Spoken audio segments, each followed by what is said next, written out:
You ask Tiger to solve. This deals with linear equations with one unknown. The final result is x equals 8.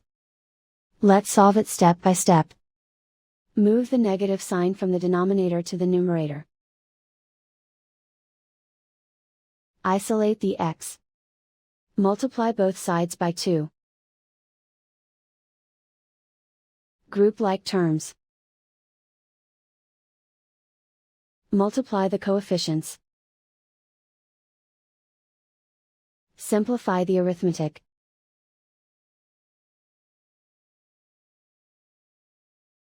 Convert the x into a positive number. Multiply both sides by -1. Remove the ones. Simplify the arithmetic. And so the final result is x equals 8.